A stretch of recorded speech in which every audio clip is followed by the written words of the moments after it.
सन्माननीय उद्धव ठाकरे,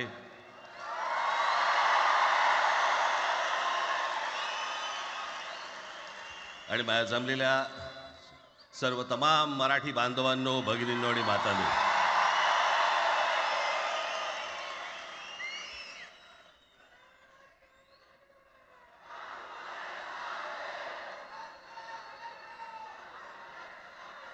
खरं तर दोघांची भाषणं संपली ना की एकत्र आरोळ्या ठोका.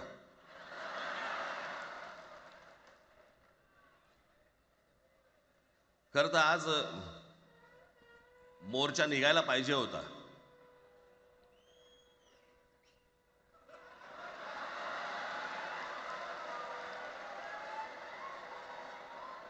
तोंडानेच आहे ना?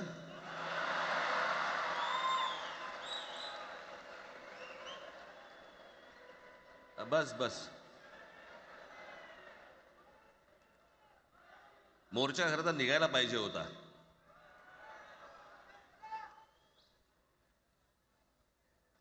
मराठी माणूस कसा सर्व बाजूने एकवटतो याचं एक चित्र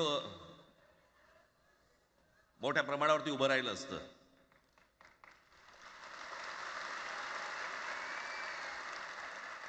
पण नुसत्या मोर्चाच्या चर्चेनेच माघार घ्यावी लागली.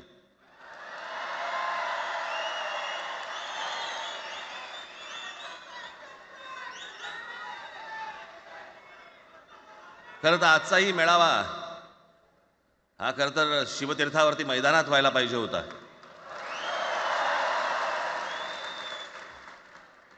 मैदान ओसंडून वाहिलं असतं अख्खं. पण पाऊस आहे, पावसामध्ये सगळ्या ठिकाणी अशा प्रकारचे काही जागा मिळत नाहीत फारशा मुंबईमध्ये, आणि म्हणून आज तुम्हाला सर्वांना इथे यावं लागलं. मी बाहेर जे उभे आहेत त्यांची मी दिलगिरी व्यक्त करतो की त्यांना आतमध्ये येता नाही आलं, परंतु आता काही स्क्रीनवरती आठवा.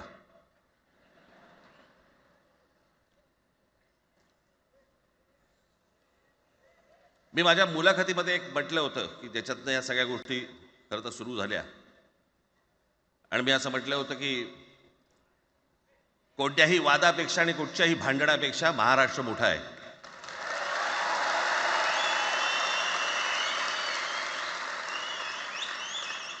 आज जवळपास 20 वर्षानंतर मी आणि उद्धव आम्ही एका व्यासपीठावरती आज येतो आहोत.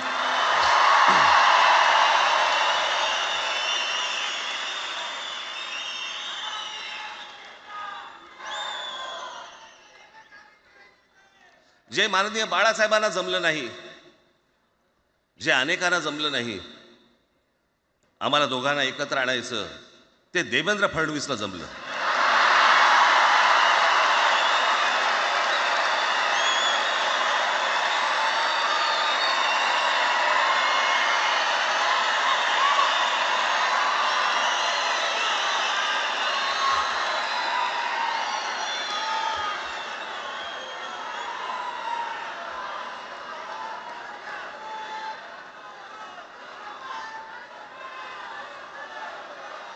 आता बऱ्याच सगळे चॅनल्सचे सगळे कॅमेरे तिकडे लागले, इकडे लागले, इकडे लागलेत.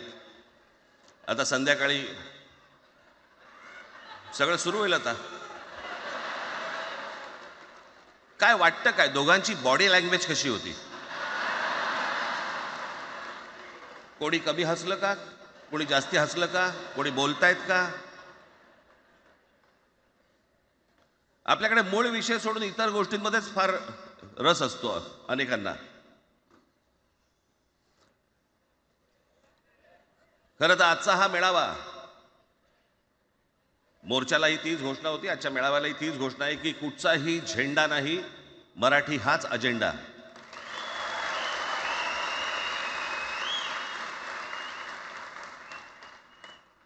माझ्या मराठीकडे, माझ्या महाराष्ट्राकडे वेडावाकड्या नजरेने पाहायचं नाही कोणी.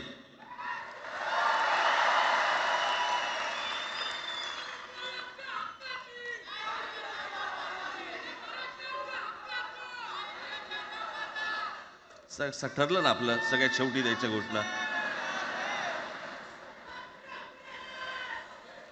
बसा, शांत बसा. खरं तर हा प्रश्नच अनाठाई होता, काही गरजच नव्हती. हे कुठून अचानक हिंदीचं आलं मला काही कळलं नाही मला.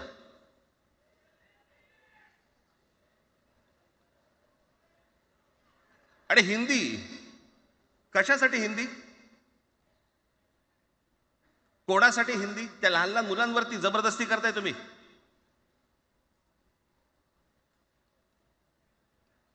कोणाला विचारायचं नाही, शिक्षण तज्ज्ञांना काही विचारायचं नाही, कोणाला काही विचारायचं नाही. बस आमची सत्ता आहे, आमच्याकडे बहुमत आहे, आम्ही लादणार.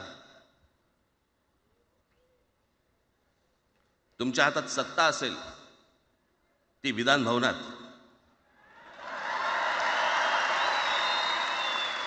आमच्याकडे सत्ता आहे रस्त्यावर.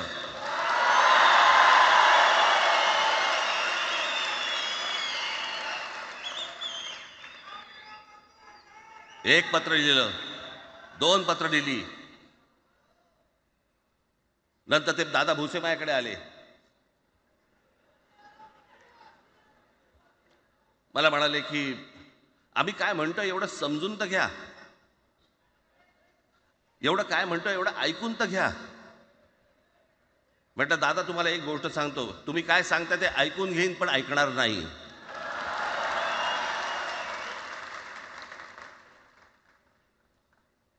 मराठीच्या विषयामध्ये त्याच्यात तुम्ही तिसरी भाषा लादताय. त्रिभाषा सूत्र, कुठलं त्रिभाषा सूत्र आणलं? त्रिभाषा सूत्र ज्या वेळेला आलं ते फक्त सेंट्रल गव्हर्नमेंट आणि राज्य सरकार, केंद्र सरकार आणि राज्य सरकार यांच्यामधल्या दुव्यासाठी म्हणून हे त्रिभाषा सूत्र फक्त आणलं. आज कोर्टातही नाही, तुम्ही हायकोर्टात जा, सुप्रीम कोर्टात जा, इंग्रजीमध्ये सगळ्या गोष्टी होतात. कुठे आहे त्रिभाषा सूत्र?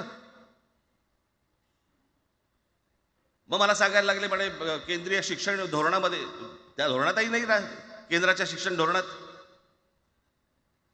इतर कोणत्या राज्यातही नाही.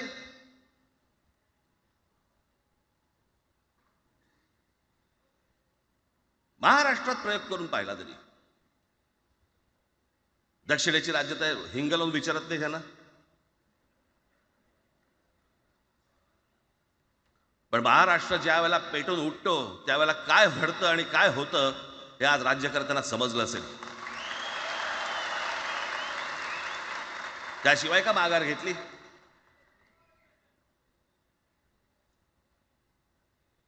विनाकारण आणलेला विषय होता. मी त्याशी त्या भुसेंना सांगितलं, म्हटलं मला सांगा उत्तर प्रदेश, बिहार, राजस्थान, मध्य प्रदेश कोणती तिसरी भाषा आणणार आहे? खरं तर आणली पाहिजे.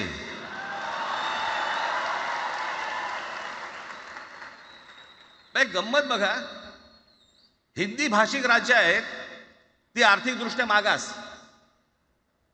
आणि हिंदी न बोलणारी जी राज्य आहेत ती आर्थिकदृष्ट्या प्रगत, आणि वर आम्ही हिंदी शिकायचं. यांना हिंदीतून राज्य नाही सांभाळता आली, यांना राज्यांचा विकास नाही करता आला. जे हिंदी बोलत नाहीत त्या राज्यांमध्ये, हिंदी बोलत असलेल्या राज्यांमधनं नोकरी धंद्यासाठी लोक इकडे येत आहेत आणि हे म्हणतात हिंदी शिका. कोणासाठी शिकायचं? 5वी नंतर काय हिंदी चित्रपट सृष्टीमध्ये जाणार आहेत पोरगा? कोणासाठी शिकायचं? हिंदी भाषेबद्दल मला वाईट नाही वाटत, भाषा कोणतीही श्रेष्ठच असते, उत्तमच असते. मग ती मराठी असेल, गुजराती असेल, तामिळ असेल, पंजाबी असेल, बंगाली असेल, हिंदी असेल, अजून कुठचीही असेल. एक भाषा उभी करायला खूप प्रचंड तपश्चर्या लागते, खूप लोकांची मेहनत असते. एक लिपी उभी करायला खूप प्रचंड ताकद लागते.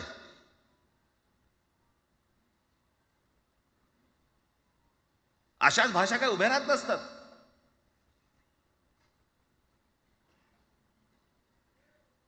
आणि या भाषेचं नवीन कुठून आणलं? त्या दिवशी ते अमित शहा म्हणाले ज्याला इंग्रजी येतं त्याला पुढे म्हणे लाज वाटेल, म्हणे मला इंग्रजी येतं. अरे तुम्हाला नाही येत?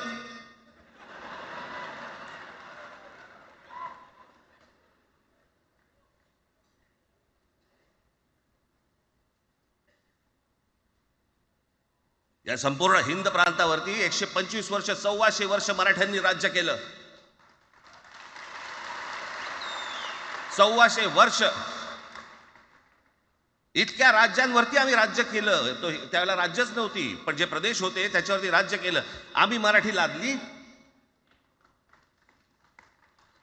गुजरातवरती, मध्य प्रदेशवरती, राजस्थानवरती, पंजाबवरती, इतर सगळ्या प्रांतांवरती जिथे जिथे म्हणून अटोकपर्यंत पोहोचले होते मराठा साम्राज्य, आम्ही लादली. अरे हिंदी भाषा आहे, 200 वर्षापूर्वीची भाषा आहे, महाराजांच्या काळात पण नव्हती.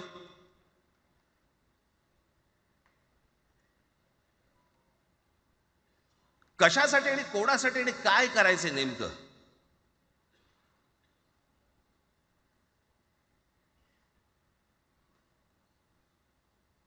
यांनी फक्त चाचपडून पाहिलं, चाचपडून.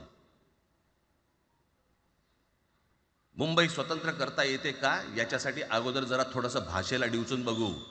महाराष्ट्र शांत राहिला तर पुढे ते पाऊल टाकू.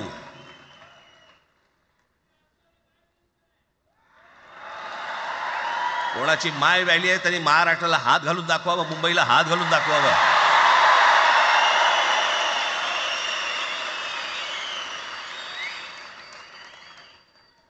त्या मजाक वाटला काय? आम्ही शांत आहोत याचा अर्थ गांडू नाही आहोत.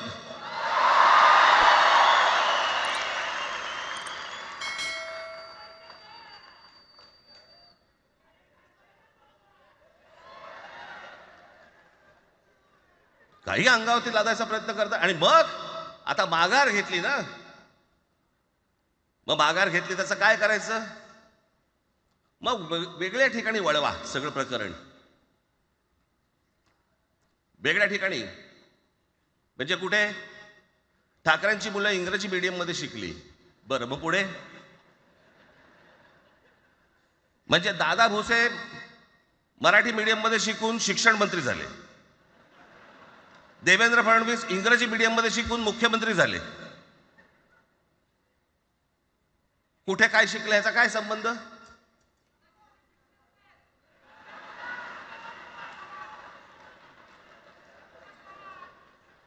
अहो कोणाकोणाची मुलं इथे परदेशामध्ये शिकतायत, याद्या आहेत आमच्याकडे. त्याचं काय करणार आहात तुम्ही? आणि त्याच्यातल्या त्याच्यात मंत्रिमंडळातल्या एक एक मंत्र्याचं हिंदी आहे का? फेफरं येईल, फेफरं.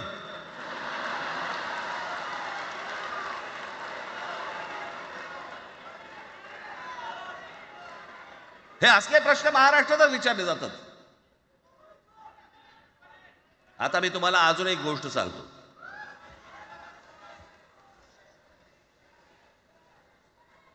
आम्ही मराठी मीडियम मध्ये शिकलो, हो शिकलो. आमची मुलं इंग्रजी मीडियम मध्ये शिकली, हो शिकली. मग याच्यावरती तुम्ही प्रश्न काय उपस्थित केला? ह्यांना मराठीचा पुळका कसा, हे इंग्रजी मीडियम मध्ये टाकतात. बरं, माननीय बाळासाहेब ठाकरे आणि माझे वडील श्रीकांत ठाकरे हे इंग्रजी मीडियम मध्ये शिकलेले आहेत. या दोघांवरती तुम्ही मराठीबद्दल शंका घेऊ शकता का?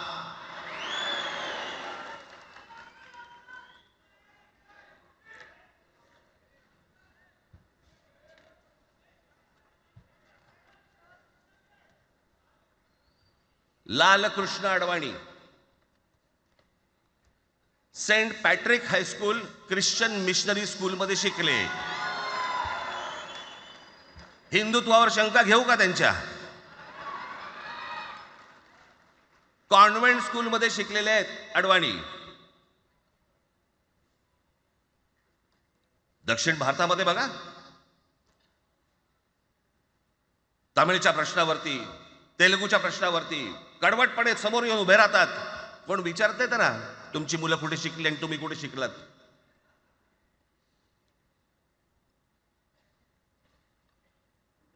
उद्या मी हिब्रू भाषेत शिकीन आणि मराठीपणाचा कडवट अभिमान बाळगीन, काय प्रॉब्लेम आहे?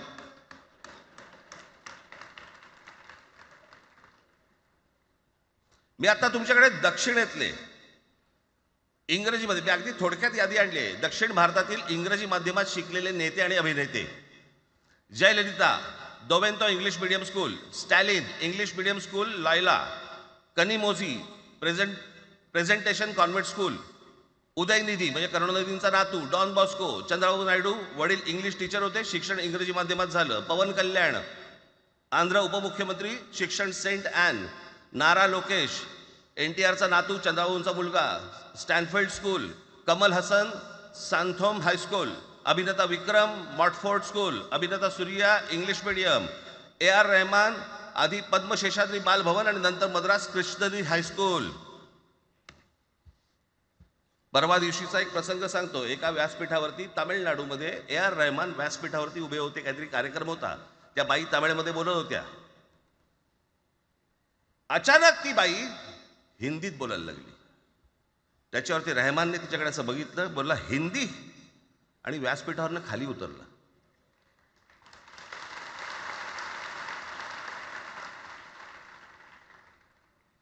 तुमचा कडवटपणा हे तुम्ही शिक्षण कुठे घेतले याच्यावरती नसतो, तो कडवटपणा तुमच्या आतमध्ये असावा लागतो. म्हणजे बाळासाहेब इंग्रजी मीडियममध्ये शिकले, इंग्रजी वर्तमानपत्रामध्ये व्यंगचित्र काढायचे, पण मराठीचा अभिमान याच्या बाबतीत कधी तडजोड नाही केली.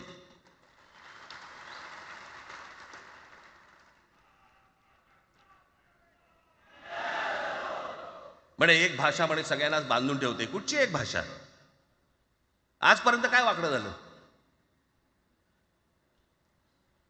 म्हणजे आपल्या संरक्षण खात्यामध्ये घ्या, आपल्या संरक्षण खात्यामध्ये जेवढी रेजिमेंट्स आहेत, मी फक्त तुम्हाला नावं वाचून दाखवतो. मद्रास रेजिमेंट आहे, राजपुताना रायफल्स आहे, राजपूत रेजिमेंट आहे, डोगरा रेजिमेंट आहे, सीख रेजिमेंट आहे, जाट रेजिमेंट आहे, पॅराशूट रेजिमेंट आहे, पंजाब रेजिमेंट आहे, ग्रेनेडियर्स आहेत, सीख लाईट इन्फंट्री आहे, मराठा लाईट इन्फंट्री आहे, गढवाल रायफल्स आहे, कुमाऊ रेजिमेंट आहे, आसाम रेजिमेंट आहे, बिहार रेजिमेंट आहे, महार रेजिमेंट आहे, जम्मू काश्मीर रायफल्स आहे, जम्मू आणि काश्मीर लाईट इन्फंट्री आहे, नागा रेजिमेंट आहे, गोरखा रायफल्स आहे, गोरखा रायफल्स आहे, त्याच्यानंतर तुमचं लडाख स्काउट्स आहे, अरुणाचल स्काउट्स आहे, सिक्कीम स्काउट्स आहे. इतक्या राज्यांच्या आज आपल्या संरक्षण खात्यामध्ये लोक आहेत आणि इतक्या रेजिमेंट्स आहेत. शत्रू दिसला की एकत्र तुटून पडतात ना. भाषेचा प्रश्न येतो कुठे?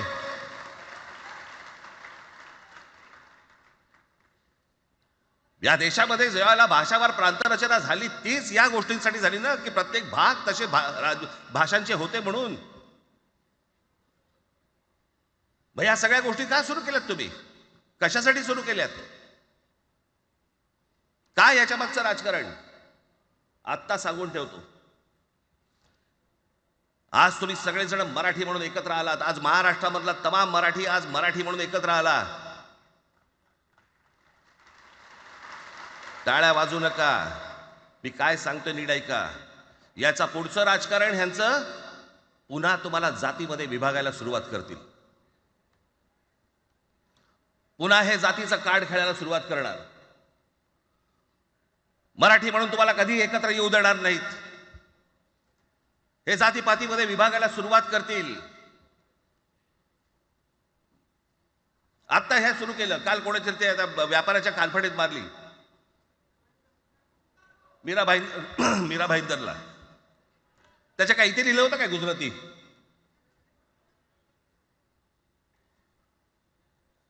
पण एवढंही आपल्याकडे काही जे चॅनलमध्ये, मराठी नाही इतर चॅनलमध्ये, हिंदी आणि याच्यात गुजराती माणसाला मारला. कुठच्या गुजराती माणसाला मारला? बाचाबाचीमध्ये समोरचा गुजराती निघाला, इकडचा मराठी निघाला. त्याच्यामध्ये काय गुजरात्यानं मारलं का? केवढे व्यापारी आहेत. अजून तर काहीच केलेलं नाही.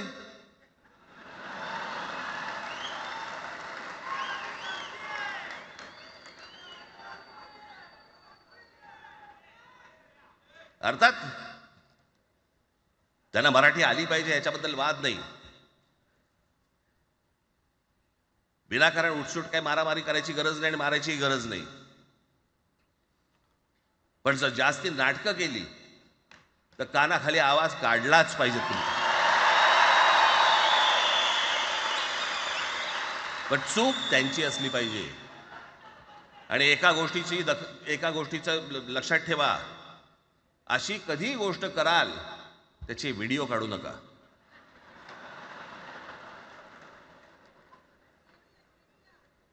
आपल्यामध्येच त्यांना कळलं पाहिजे. कळलं का? मारणारा कधी सांगत नसतो, मार खाणारा सांगत असतो मला मारला म्हणून. त्यांना सांगू देत. पण याचा अर्थ उठसूट कोणालाही उगाच मारायचं काही कारण नाहीये. अनेक लोक आहेत, अनेक गुजराती लोक आहेत, माझ्या अनेक परिचयाचे आहेत. माझे एक मित्र आहेत नयन शहा म्हणून, त्याला मी गुजराठी म्हणतो. तुमचा विश्वास बसणार नाही इतकं अप्रतिम मराठी तर बोलतोच, विनोदाचंही अंग आहे. आणि शिवाजी पार्क मैदानामध्ये फिरताना कानाला हेडफोन लावून पु ल देशपांडे ऐकणारा गुजराती आहे.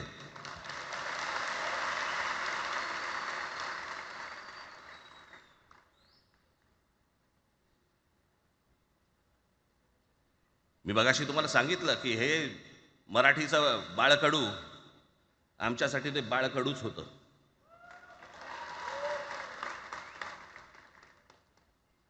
मी मागे एक प्रसंग सांगितला होता, आज मुद्दामून तो प्रसंग सांगतो आपल्याला की हे आमच्या धमन्यांमध्ये आलं कुठून. मी एवढा महाराष्ट्रासाठी मराठीसाठी कडवट का झालो. लहानपणापासूनचे अनेक प्रसंग आहेत माननीय बाळासाहेबांबरोबरचे, पण मी एक प्रसंग कधीही विसरणार नाही आणि तो 1999 सालचा आहे. त्या 1999 साली शिवसेना भारतीय जनता पक्षाची युती सरकार येणार नाही अशी परिस्थिती होती.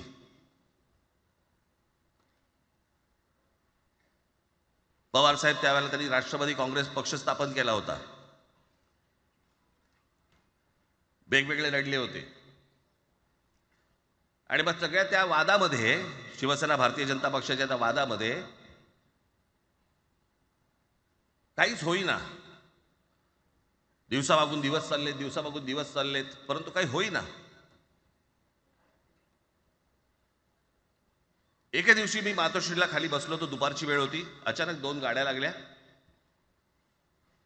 साधारणपणे 3:30-4 वगैरे वाजले असतील. ते जरा वेळेला नाव विसरतो मी, पुण्याचं कोणतो जावडेकर, प्रकाश जावडेकर आणि काही मंडळी आली. मला म्हणाले राज बाळासाहेबांना अर्जंट भेटायचंय. म्हटलं आत्ता ते भेटणार नाही. म्हटलं ती त्यांची झोपायची वेळ आहे. नाही म्हणे अर्जंट आहे. म्हटलं नाही भेटणार. म्हटलं मी तुम्हाला सांगतो. म्हटलं काय विषय काय. म्हटलं मी बोलायचं काम करतो. म्हटलं काय विषय काय. आणि त्यांना सांगा मुख्यमंत्री पदाचा विषय झालेला आहे. म्हटलं अच्छा, अरे वा. म्हटलं काय झालं. सुरेशदादा जैन यांना दोन्ही बाजूने आम्ही ठरवलंय की त्यांना मुख्यमंत्री करायचं. एवढं फक्त बाळासाहेबांना सांगायचं. ठीक आहे. मी वर गेलो. रूममध्ये काळोख, शांतता. आम्ही अरे तुरेमध्ये बोलायचो म्हणून मी हाक मारली. म्हटलं हे काका गाढ झोपले होते. म्हटलं काका उठ. ए काका उठ. बघितलं माझ्याकडे. काय रे. म्हटलं नाही ते सगळे खाली जावडेकर वगैरे सगळी मंडळी आली आहेत. म्हटलं बरं मग. नाही ते म्हणतात ते मुख्यमंत्री पदाचा विषय झालाय म्हणून. म्हटलं मग ते मला काय झालं. ते म्हणाले सुरेशदादा जैन यांना मुख्यमंत्री पदासाठी दोन्ही जणांनी सांगितलं की करायचं म्हणून. असं माझ्याकडे बघितलं त्यांना जाऊन सांग महाराष्ट्राचा मुख्यमंत्री मराठीच होईल, दुसरा कोणी होणार नाही.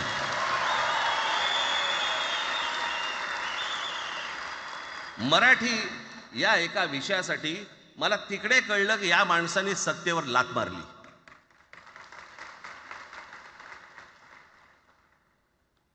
हे संस्कार ज्या पोरावरती झाले असतील तो मराठीसाठी तडजोड करेल काय. बाकी सगळ्या युत्या आघाड्या सगळ्या कुठच्याही गोष्टी होत राहतील. महाराष्ट्र, मराठी माणूस, मराठी भाषा याच्यावर तडजोड होणार नाही. कोणत्याही परिस्थितीत होणार नाही. याच्या पुढे देखील तुम्ही सर्वांनी सावध असणं पण गरजेचं आहे आणि सतर्क असणं पण तेवढंच गरजेचं आहे. पुढे पुढे काय काय गोष्टी घडतील, काय काय गोष्टी होतील कल्पना नाही. परंतु मला असं वाटतं की ही मराठीसाठीची एकजूट ही कायम राहावी आणि महाराष्ट्रामध्ये सन्माननीय माननीय बाळासाहेबांचं जे स्वप्न होतं ते पुन्हा साकारावं अशी एक आशा अपेक्षा आणि इच्छा व्यक्त करतो आणि आपणा सर्वांची मी रजा घेतो. धन्यवाद. जय हिंद, जय महाराष्ट्र.